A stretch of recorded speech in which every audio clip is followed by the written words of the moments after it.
The Adventures of Tom Sawyer by Mark Twain. Chapter 26. Real Robbers Seize the Box of Gold. About noon the next day the boys arrived at the dead tree. They had come for their tools. Tom was impatient to go to the haunted house. Huck was measurably so, also, but suddenly said, "Looky here, Tom, do you know what day it is?" Tom mentally ran over the days of the week, and then quickly lifted his eyes with a startled look in them. "My! I never once thought of it, Huck."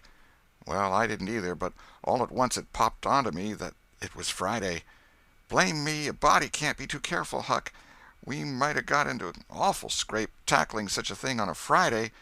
"Might. Better say we would. There's some lucky days, maybe, but Friday ain't." "Any fool knows that. I don't reckon you was the first that found it out, Huck." "Well, I never said it was, did I? And Friday ain't all, neither.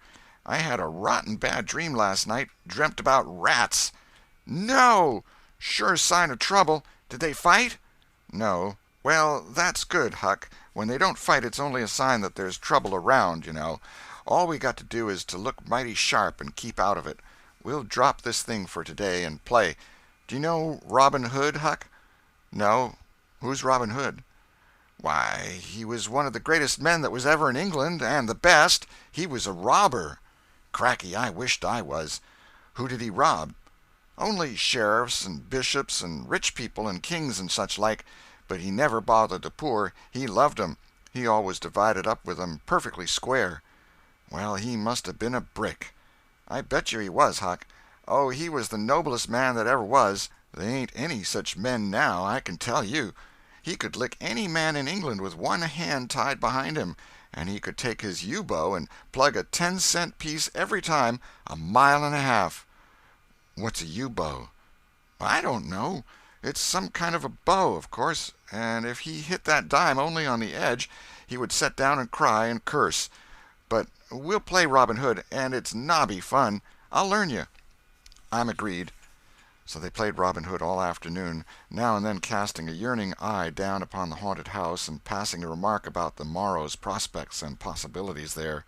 As the sun began to sink into the west, they took their way homeward athwart the long shadows of the trees, and soon were buried from sight in the forests of Cardiff Hill. On Saturday, shortly after noon, the boys were at the dead tree again. They had a smoke and a chat in the shade, and then dug a little in their last hole, not with great hope, but merely because Tom said there were so many cases where people had given up a treasure after getting down within 6 inches of it, and then somebody else had come along and turned it up with a single thrust of a shovel. The thing failed this time, however, so the boys shouldered their tools and went away feeling that they had not trifled with fortune, but had fulfilled all the requirements that belonged to the business of treasure hunting.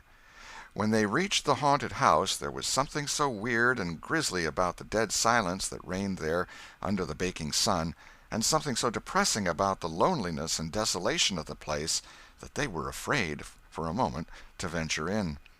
Then they crept to the door and took a trembling peep. They saw a weed-grown, floorless room, unplastered, an ancient fireplace, vacant windows, a ruinous staircase, and here, there, and everywhere hung ragged and abandoned cobwebs. They presently entered, softly, with quickened pulses, talking in whispers, ears alert to catch the slightest sound, and muscles tense and ready for instant retreat. In a little while familiarity modified their fears, and they gave the place a critical and interested examination, rather admiring their own boldness, and wondering at it, too. Next they wanted to look upstairs.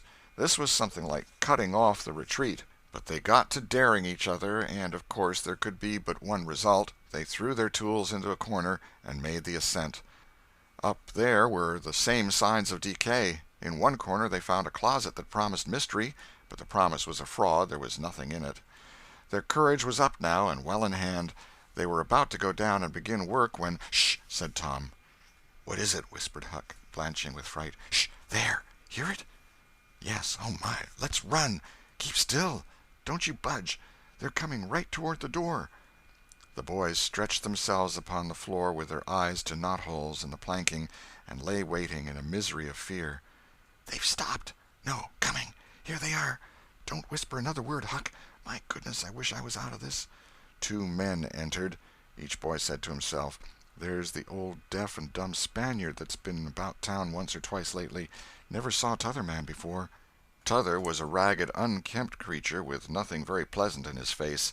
The Spaniard was wrapped in a sarape. He had bushy white whiskers, long white hair flowed from under his sombrero, and he wore green goggles. When they came in, T'other was talking in a low voice. They sat down on the ground, facing the door, with their backs to the wall, and the speaker continued his remarks. His manner became less guarded and his words more distinct as he proceeded. "No," said he, "I've thought it all over, and I don't like it. It's dangerous." "Dangerous?" grunted the deaf and dumb Spaniard, to the vast surprise of the boys. "Milksop!" This voice made the boys gasp and quake. It was Injun Joe's. There was silence for some time. Then Joe said, "What's any more dangerous than that job up yonder? But nothing's come of it." "That's different. Away up the river so, and not another house about. 'Twon't ever be known that we tried, anyway, long as we didn't succeed." "Well, what's more dangerous than coming here in the daytime? Anybody would suspicion us that saw us."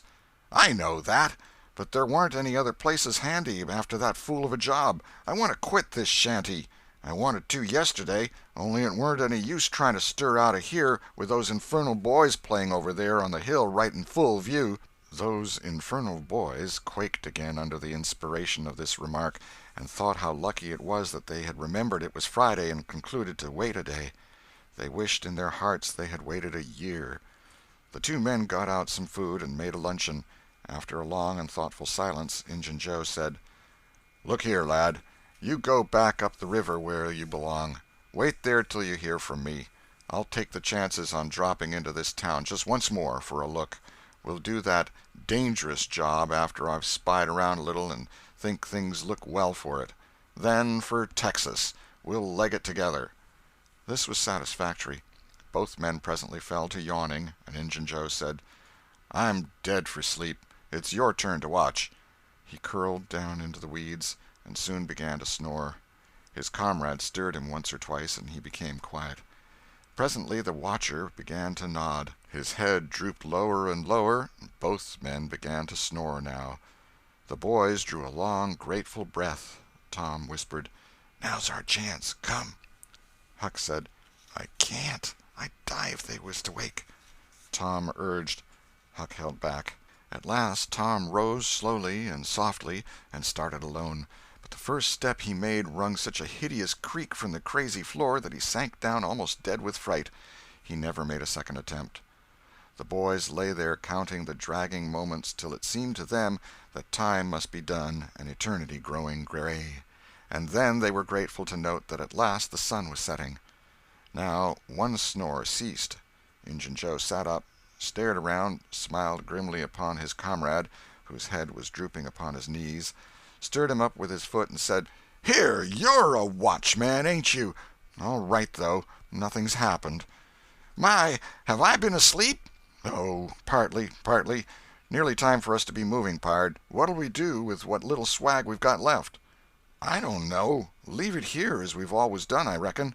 No use to take it away till we start south. 650 in silver's something to carry." "Well, all right, it won't matter to come here once more." "No, but I'd say come in the night, as we used to do. It's better."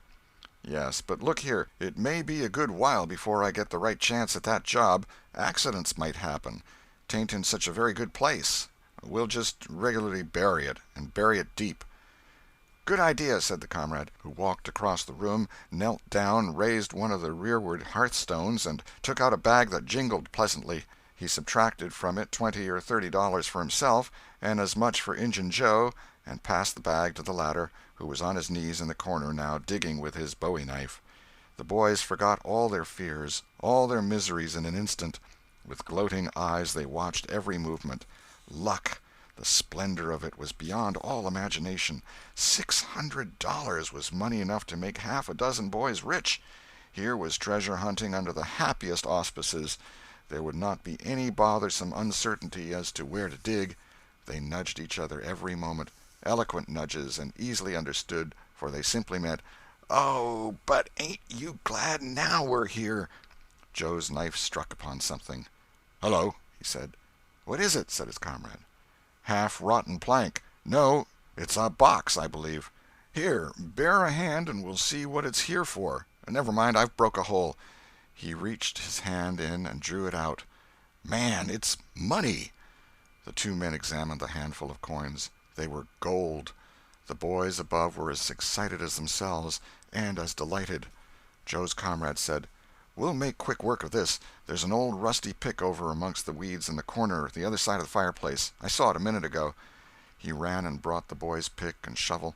Injun Joe took the pick, looked it over critically, shook his head, muttered something to himself, and then began to use it. The box was soon unearthed. It was not very large. It was iron-bound, and had been very strong before the slow years had injured it. The men contemplated the treasure a while in blissful silence. "Pard, there's thousands of dollars here," said Injun Joe. "'Twas always said that Merle's gang used to be around here one summer," the stranger observed. "I know it," said Injun Joe, "and this looks like it, I should say. Now you won't need to do that job." The half-breed frowned. Said he, "You don't know me. Least you don't know all about that thing. 'Tain't robbery altogether, it's revenge." And a wicked light flamed in his eyes. "I'll need your help in it. When it's finished, then Texas. Go home to your Nance and your kids and stand by till you hear from me." "Well, if you say so. What'll we do with this? Bury it again?" "Yes." Ravishing delight overhead. "No, by the great Sachem, no!" Profound distress overhead. "I'd nearly forgot. That pick had fresh earth on it." The boys were sick with terror in a moment. "What business has a pick and a shovel here? What business with fresh earth on them? Who brought them here? And where are they gone? Have you heard anybody? Seen anybody?" "What, buried again and leave them to come and see the ground disturbed? Not exactly, not exactly. We'll take it to my den." "Why, of course. Might have thought of that before. You mean number 1? "No, number 2, under the cross. The other place is bad, too common." "All right. It's nearly dark enough to start." Injun Joe got up and went about from window to window, cautiously peeping out. Presently he said, "Who could have brought those tools here? Do you reckon they can be upstairs?" The boys' breath forsook them. Injun Joe put his hand on his knife, halted a moment, undecided, and then turned toward the stairway. The boys thought of the closet, but their strength was gone. The steps came creaking up the stairs. The intolerable distress of the situation woke the stricken resolution of the lads. They were about to spring for the closet when there was a crash of rotten timbers and Joe landed on the ground amid debris of the ruined stairway. He gathered himself up, cursing, and his comrade said, "Now what's the use of all that? If it's anybody and they're up there, let 'em stay there. Who cares? If they want to jump down now and get into trouble, who objects? It will be dark in 15 minutes, and then let them follow us if they want to. I'm willing. In my opinion, whoever hove those things in here caught a sight of us and took us for ghosts or devils or something. I'll bet they're running yet." Joe grumbled a while. Then he agreed with his friend that what daylight was left ought to be economized in getting things ready for leaving. Shortly afterward they slipped out of the house in the deepening twilight and moved towards the river with their precious box. Tom and Huck rose up, weak but vastly relieved, and stared after them through the chinks between the logs of the house. Follow? Not they. They were content to reach ground again without broken necks and take the townward track over the hill. They did not talk much. They were too much absorbed in hating themselves, hating the ill luck that made them take the spade and the pick there. But for that, Injun Joe never would have suspected. He would have hidden the silver with the gold to wait there till his revenge was satisfied, and then he would have had the misfortune to find that money turn up missing. Bitter, bitter luck that the tools were ever brought there. They resolved to keep a lookout for that Spaniard when he should come to town spying out for chances to do his revengeful job, and follow him to number 2, wherever that might be. Then a ghastly thought occurred to Tom. "Revenge? What if he means us, Huck?" "Oh, don't," said Huck, nearly fainting. They talked it all over, and as they entered town they agreed to believe that he might possibly mean somebody else, at least that he might at least mean nobody but Tom, since only Tom had testified. Very, very small comfort it was to Tom to be alone in danger. Company would be palpable improvement, he thought. End of chapter 26.